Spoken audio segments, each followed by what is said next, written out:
Halo semua, jadi kami dari kelompok 9 ingin mempresentasikan tentang tugas metode penelitian dengan judul berikut. Berikut nama-nama kelompok: Fajar Ayu, Marila, Nusyamsi, Yusria, dan juga Najwa.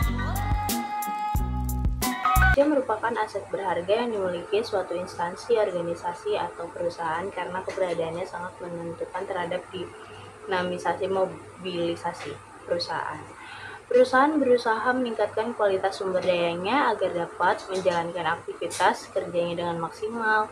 Salah satu upaya yang dilakukan oleh perusahaan adalah program kualitas kehidupan kerja, di mana program ini terfokus pada penciptaan suasana lingkungan kerja yang manusiawi. Setiap perusahaan atau organisasi meningkatkan agar karyawannya memiliki tingkat kematangan yang tinggi. Dengan tingkat bawahan yang tinggi akan berpengaruh besar terhadap kinerja yang diharapkan, meningkatkan produktivitas perusahaan. Tentunya PT Mora Telematika Indonesia Tbk meningkatkan kualitas dan kuantitas karyawan. Tentunya meninjau langsung sejauh mana lingkungan kerja dan karakteristik individu dalam meningkatkan motivasi kinerja karyawan. Rumusan masalahnya yaitu 1. Bagaimana deskripsi tentang lingkungan kerja, karakteristik individu, dan kinerja karyawan PT Mora Telematika Indonesia Tbk. 2. Bagaimana pengaruh yang signifikan dari lingkungan kerja terhadap kinerja karyawan PT Mora Telematika Indonesia Tbk. 3.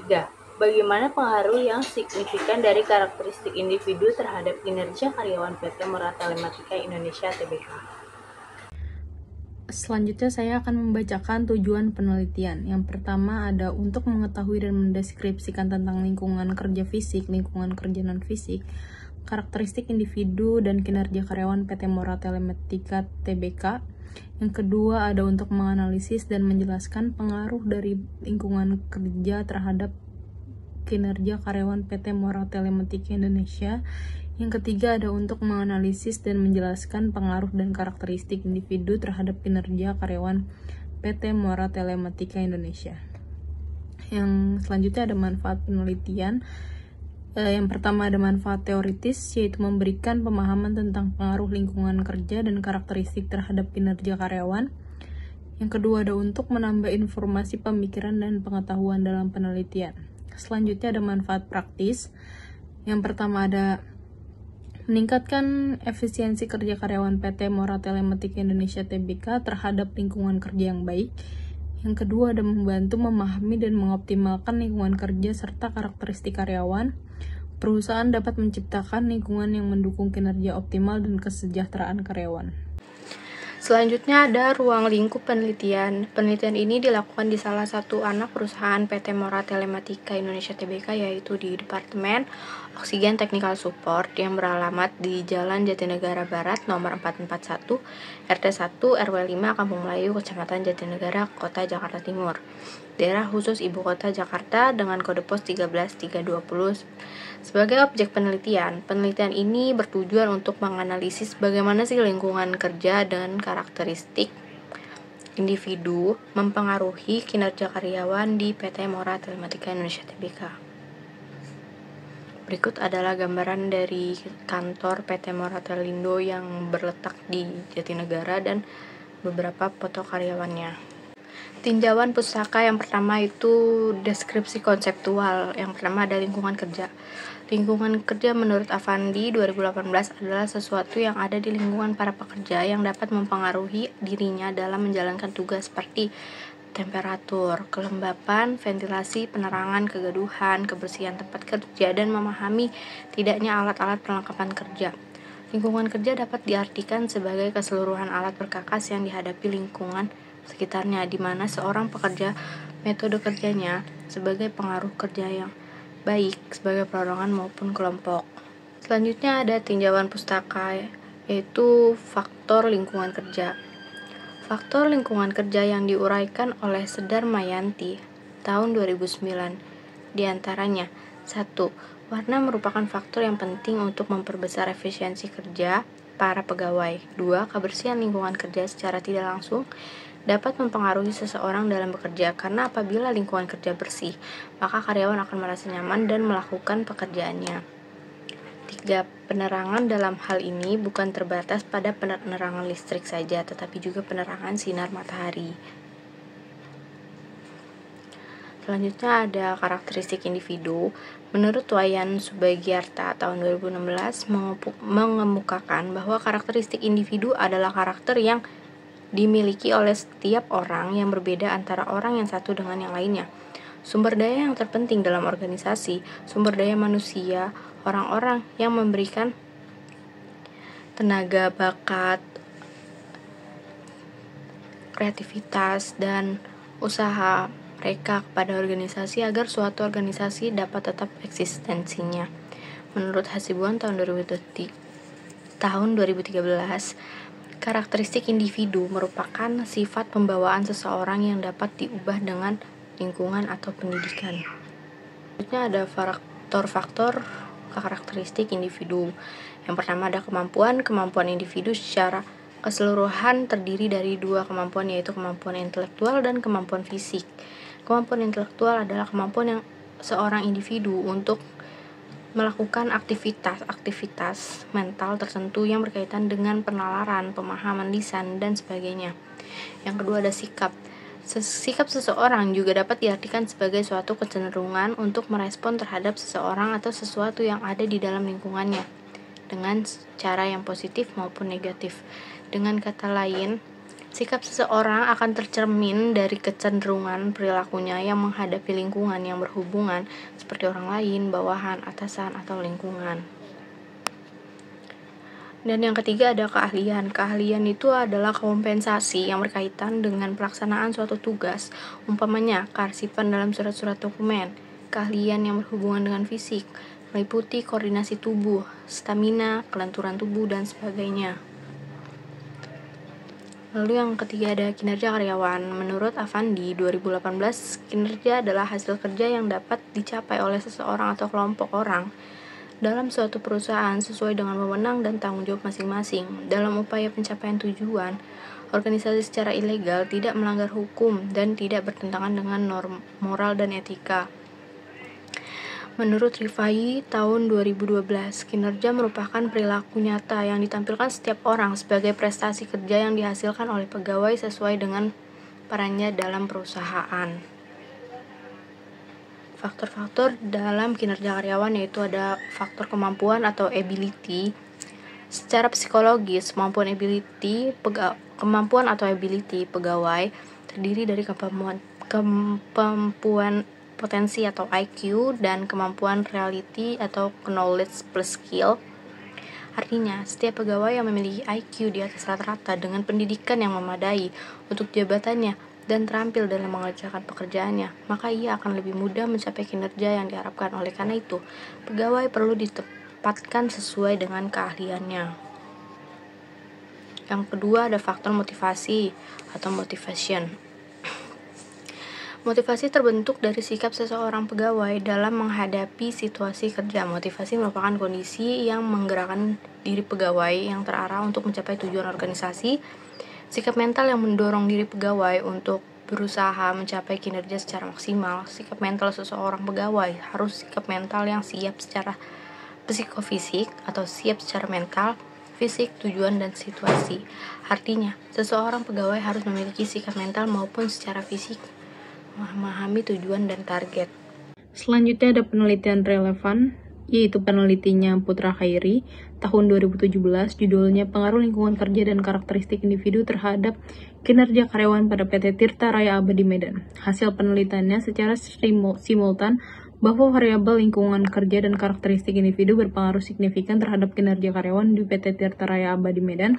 Dari hasil koefisien determinasi antara variabel lingkungan kerja dan karakteristik individu terhadap kinerja karyawan sebesar 0,199 atau 19,9%, artinya sebesar 19,9% kinerja karyawan dipengaruhi oleh variabel lingkungan kerja dan karakteristik individu, sedangkan sisanya 80,1% dipengaruhi oleh variabel lain yang tidak diteliti penulis. Yang kedua ada Putinopianti 2018, pengaruh karakteristik individu dan lingkungan kerja terhadap kinerja karyawan pada PT Bank Safir Bengkulu. Hasil penelitiannya adalah terdapat pengaruh positif dan signifikan terhadap karakteristik individu terhadap kinerja PT Bank Safir Bengkulu. Yang ketiga ada Aditya Dino Stefano tahun 2020, judulnya pengaruh karakteristik individu dan lingkungan kerja terhadap kinerja karyawan pada PT Bank BRI Cabang Harjo Winangun Belitang. Hasil penelitian dapat dinilai dari koefisien regresi untuk variabel karakteristik individu X1 sebesar 0,460 dan lingkungan kerja X2 sebesar 0,325 dengan tingkat signifikan 1% dan menghasilkan nilai konstanta sebesar 0,612 sehingga persamaan regresi linear berganda penelitian ini adalah Y sama dengan 0,612 ditambah 0,460 X1 ditambah 0,325 X2 ditambah S sehingga dapat disimpulkan bahwa secara simultan variabel karakteristik individu lingkungan kerja secara positif dan signifikan terhadap kinerja karyawan sedangkan nilai koefisien determinasi R2 sebesar 9,59% sehingga masih banyak faktor-faktor lain yang berpengaruh terhadap kerja karyawan yaitu sebesar 90,41%. Selanjutnya ada kerangka berpikir. Satu, pengaruh lingkungan kerja terhadap kinerja karyawan. Lingkungan kerja adalah suatu lokasi yang memiliki sejumlah kelompok atau individu yang sedang bekerja keras untuk mencapai tujuan perusahaan sesuai dengan apa yang sudah ditetapkan. Yang kedua ada pengaruh karakteristik individu terhadap kinerja karyawan. Karakteristik individu merupakan ciri khas yang menunjukkan perbedaan seorang tentang motivasi inisiatif, kemampuan untuk tetap tegar menghadapi sampai tuntas. Hal tersebut akan membawa pengaruh terhadap kinerja karyawan karena dengan karakteristik individu yang baik, maka kinerja juga akan bagus. Selanjutnya ada karakteristik individu dan lingkungan kerja merupakan variabel yang akan membawa pengaruh terhadap kinerja karyawan. Kedua variabel tersebut akan saling membawa pengaruh terhadap kinerja karyawan pada suatu perusahaan. Kerangka berpikir yang digunakan untuk merumuskan hipotesis tentang pengaruh karakteristik individu dan lingkungan kerja terhadap kinerja karyawan dapat digambarkan sebagai berikut. Yang pertama ada lingkungan kerja yaitu X1, yang kedua ada karakteristik individu yaitu X2 dan kinerja karyawan sebagai Y. Selanjutnya ada hipotesis penelitian. Variabel bebas dalam penelitian ini lingkungan kerja X1 karakteristik individu X2 sedangkan variabel terikatnya adalah kinerja karyawan sebagai Y. Variabel bebas adalah variabel yang mempengaruhi atau menjadi sebab perubahan atau timbulnya variabel terikat sedangkan variabel terikat adalah variabel yang dipengaruhi atau yang menjadi akibat karena adanya variabel bebas. Maka dapat ditarik kesimpulan bahwa hipotesis pada penelitian ini adalah H1 atau hipotesis 1 diduga ada pengaruh yang signifikan variabel lingkungan kerja X1 terhadap kinerja karyawan Y. Hipotesis 2 diduga ada pengaruh yang signifikan variabel karakteristik individu X2 terhadap kinerja karyawan sebagai Y. Dan hipotesis 3 diduga ada pengaruh yang signifikan variabel lingkungan kerja X1 karakteristik individu X2 dan terhadap kinerja karyawan sebagai Y. Jenis penelitian. Jenis penelitian yang berjudul Pengaruh Lingkungan Kerja dan Karakteristik Individu terhadap Kinerja Karyawan PT Mora Telematika Indonesia Tbk. Dalam penelitian ini menggunakan metode penelitian kuantitatif menurut Sugiono tahun 2017. Metode penelitian kuantitatif dapat diartikan sebagai metode penelitian yang berlandaskan pada filsafat positif digunakan untuk meneliti pada populasi atau sampel tertentu. Teknik pengambilan sampel pada umumnya dilakukan secara random. Pengumpulan data menggunakan instrumen penelitian, analisis data bersifat kuantitatif atau statistik, dengan tujuan untuk menguji hipotesis yang telah ditetapkan. Populasi dan sampel penelitian. 1. Populasi. Menurut Sugiono tahun 2016, Populasi dapat diartikan menjadi seluruh hal yang mencakup objek atau subjek yang mempunyai kualitas di mana hasilnya dijadikan pengambilan kesimpulan dengan ditandai pemberian kualitas dan kriteria yang sama dari suatu objek ke objek yang lain. Populasi yang diambil adalah seluruh karyawan yang ada di PT Mora Telematika Indonesia Tbk berjumlah 128 orang karyawan atau orang. 2. Sampel. Sampel merupakan pecahan populasi dengan karakteristik yang tidak mungkin berbeda dari karakteristik yang telah ditetapkan pada populasi menurut Sugiono 2016. Berdasarkan populasi terdapat pada PT Mora Telematika Indonesia Tbk, penelitian dihitung dengan rumus Slovin, yaitu rumusnya ukuran sampel sama dengan jumlah populasi dibagi 1 ditambah jumlah populasi margin of error ditetapkan 5% pangkat 2. Jadi untuk rumusnya itu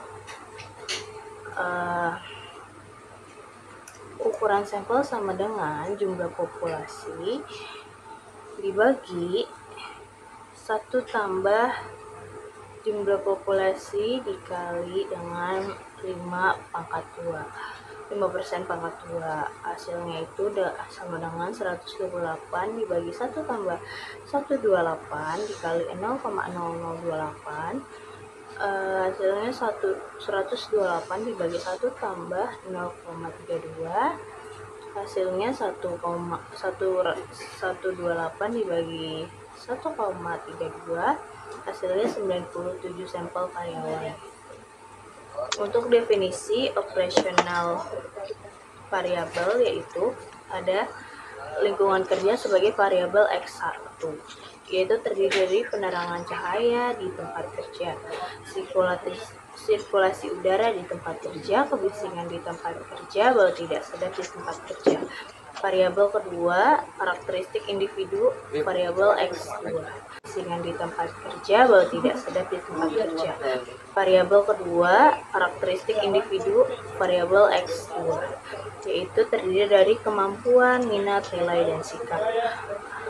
Untuk variabel Y, yaitu kinerja karyawan, terdiri dari performan, akuntabilitas, responsibilitas, loyalitas pegawai, dan kompetensi pegawai. Nah, untuk uraiannya yaitu dengan variabel lingkungan kerja X1, dimensinya yaitu penerangan cahaya di tempat kerja, indikatornya tingkat penerangan di ruang kerja apakah cukup untuk mendukung aktivitas karyawan bekerja. 2. Sirkulasi udara di tempat kerja, indikatornya kualitas dan penggerakan udara di tempat kerja. Untuk dimensi kebisingan di tempat kerja, tingkat kebisingan yang ada di lingkungan kerja. Bau tidak sedap di tempat kerja, indikatornya kehadiran bau yang mengganggu di lingkungan kerja. Untuk variabel karakteristik individu X2 yaitu dimensi kemampuan, indikatornya keterampilan dan kemampuan yang dimiliki individu untuk melaksanakan tugas. Dimensi minat, indikator ketertarikan individu terhadap pekerjaan yang dilakukan. Dimensi nilai, indikator nilai-nilai yang dipegang oleh individu dalam pekerjaan. Dimensi sikap, indikator pandangan dan perasaan individu terhadap pekerja dan lingkungan kerja. Untuk kinerja karyawan dengan variabel Y, terdiri dari performan, indikator hasil kerja yang dicapai oleh karyawan. Dimensi akuntabilitas, indikator tanggung jawab karyawan dalam menjalankan tugas. Dimensi responsibilitas, indikator kemampuan karyawan dalam mempertanggungjawabkan pekerjaan. Dimensi loyalitas pegawai, indikator kesetiaan karyawan terhadap perusahaan.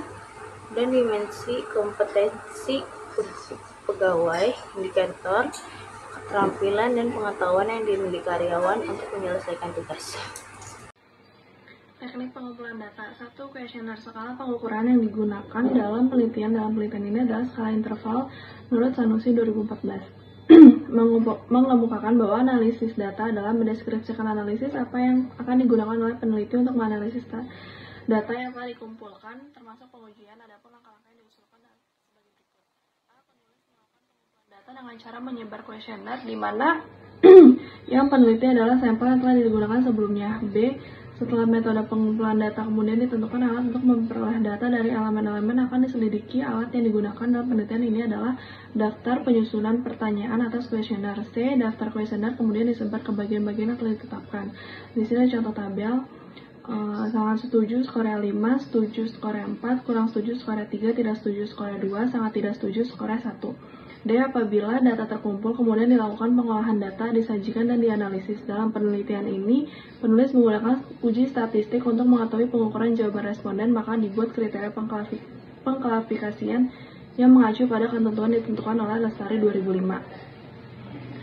1. Uji validitas. Digunakan untuk mengukur sah atau valid tidaknya suatu kuesioner. Suatu kuesioner dikatakan valid jika pertanyaan pada kuesioner mampu untuk mengungkapkan sesuatu yang akan diukur oleh kuesioner tersebut. Menurut Ghazali 2013, penilaian uji validitas adalah A. Apabila R terhitung kurang dari R tabel, maka item kuesioner valid. B. Apabila R terhitung lebih dari tabel, maka item kuesioner tidak valid. 2. Uji reliabilitas adalah untuk mengukur suatu kuesioner yang merupakan indikator dari variabel suatu kuesioner dikatakan reliable jika jawaban seorang terhadap pertanyaan adalah konsisten atau stabil dari waktu ke waktu. Adapun untuk mengetahui kuesioner tersebut sudah reliable akan dilakukan pengujian reliabilitas kuesioner dengan bantuan program SPSS. Kriteria penilaian uji reliabilitas adalah A. Apabila koefisien alfa lebih besar dari tarif signifikan 60% atau 0,6, maka kuesioner tersebut reliable.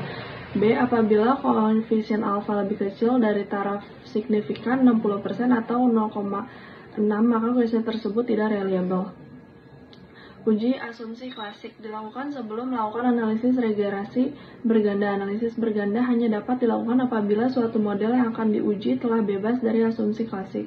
Secara teoretis, model yang digunakan dalam penelitian ini akan menghasilkan nilai parameter model penduga yang sah bila satu memenuhi asumsi klasik, yaitu tidak terjadi autokorelasi, multikolinearitas, dan heterosedasitas.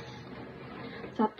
Uji autokorelasi bertujuan menguji apakah dalam suatu model regresi linear adalah korelasi antara kesalahan pengganggu pada periode T dengan kesalahan periode T-1 sebelumnya. Jika terjadi korelasi, maka dinamakan ada problem autokorelasi. Autokorelasi muncul karena observasi yang berurutan sepanjang waktu berkaitan satu sama lain.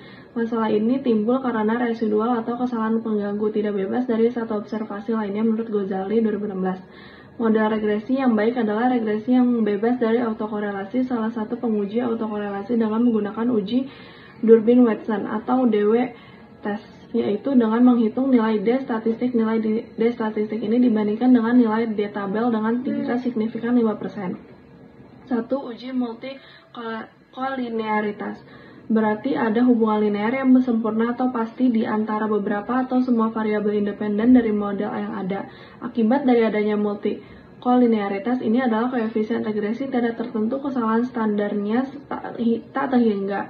Hal ini akan menimbulkan adanya korelasi antara variabel bebas. Model regresi yang baik seharusnya tidak terjadi korelasi di antara variabel bebas.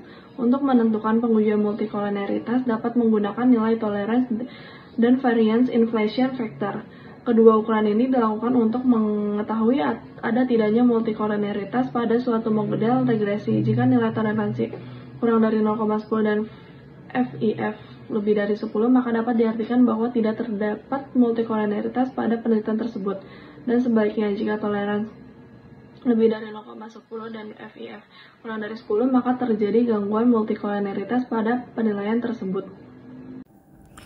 Uji heteroskedastisitas. Uji heteroskedastisitas bertujuan untuk mengetahui terjadinya varian tidak sama untuk variabel bebas berbeda. Ghazali 2006.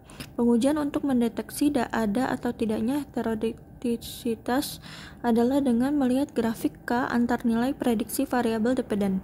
Apabila grafik titik menyebar di atas maupun di bawah nilai 0 pada sumbu Y, maka dapat disimpulkan model regresi tidak mengandung adanya heterokedastisitas atau dapat disebut terjadi homokedastisitas. Ghazali 2016. Uji normalitas. Pengujian ini dilakukan untuk mengetahui normal atau tidaknya data sampel. Ada dua cara untuk mendeteksi apakah residual berdistribusi normal atau tidak, yaitu dengan analisis grafik dan uji Statistik Ghazali 2016. Uji normalitas dalam penelitian ini merupakan grafik histogram dan grafik normal probability plot. Cara menganalisis grafik normal probability plot dengan membandingkan distribusi kumulatif dan distribusi normal. Uji regresi linear berganda. Analisis regresi selain mengukur kekuatan hubungan antara dua variabel atau lebih, juga menunjukkan hubungan antara variabel dependen dengan variabel independen. Ghazali 2016. Metode analisis digunakan untuk menilai variabel luas. Pengungkapan risiko dalam penelitian ini adalah analisis regresi berganda atau multiplied regression analysis. Untuk mengukur analisis regresi berganda menggunakan alat bantu dengan program SPSS. Analisis regresi berganda digunakan apabila pengguna menggunakan atau memasukkan lebih dari satu variabel prediktor. Salah satu prosedur penggunaan model untuk regresi linear berganda adalah dengan prosedur least square atau kuadrat terkecil. Konsep dari metode least square adalah menduga koefisien regresi atau dengan kesalahan error. Uji determinasi. Koefisien determinasi atau R⁻2 adalah uji yang memberikan penggambaran besaran perubahan yang dialami pada variabel dependen. Ketika terjadi perubahan pada variabel dependen, dan variasi bisa terjadi pada variabel dependen dari banyaknya variasi variabel independen yang mungkin terjadi, atau Sanusi 2020. Uji T atau parsial. Untuk menjawab perumusan masalah, maka akan digunakan uji statistik T. Pengujian parameter individu. Uji T dimaksudkan untuk melihat apakah variabel secara individu mempunyai pengaruh terhadap variabel tak bebas dengan asumsi variabel bebas lainnya konstan. Ghazali 2014.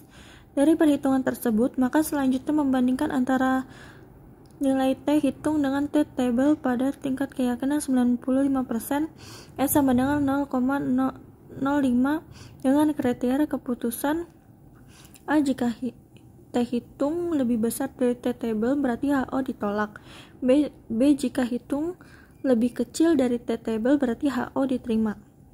Teknik analisis data. Uji F simultan. Uji F pada dasarnya menunjukkan apakah semua variabel bebas yang dimasukkan dalam model mempunyai pengaruh secara bersama-sama terhadap variabel dependen. Ghazali 2016. Pengujian dilakukan dengan menggunakan signifikasi level 0,05 atau E sama dengan 5%. Apabila nilai probabilitas signifikan lebih kecil dari 0,05, maka variabel independen secara bersama-sama mempengaruhi variabel dependen. Penutup. Kesimpulan. Dari analisis data penelitian dan pembahasan masalah penelitian berkaitan dengan karakteristik individu dan lingkungan kerja terhadap kinerja pegawai PT Mora Telematika Indonesia Tbk, maka dapat disimpulkan kesimpulan sebagai berikut. A. Terdapat hubungan positif dan signifikan antara variabel karakteristik individu terhadap kinerja pegawai atau Y. B. Terdapat hubungan positif dan signifikan antara variabel lingkungan kerja terhadap kinerja pegawai atau Y. Karakteristik individu lingkungan kerja mempunyai pengaruh signifikan terhadap variabel dependen, yaitu kinerja pegawai. Penutup. Saran. PT Mora Telematika Indonesia Tbk dalam rangka meningkatkan kinerja pegawai diharapkan dapat lebih memperhatikan lagi lingkungan tempat kerja sehingga kondisi kantor yang ada saat ini sesuai dengan keinginan pegawai. 2. Berdasarkan hasil dari penelitian dan jawaban responden, karakteristik individu memiliki nilai rata-rata cukup baik. Diharapkan PT Mora Telematika Indonesia bisa lebih meningkatkan nilai dari karakteristik individu pegawai, terutama dalam kapasitas pegawai untuk mengerjakan tugas karena berada dalam skor atau nilai terendah.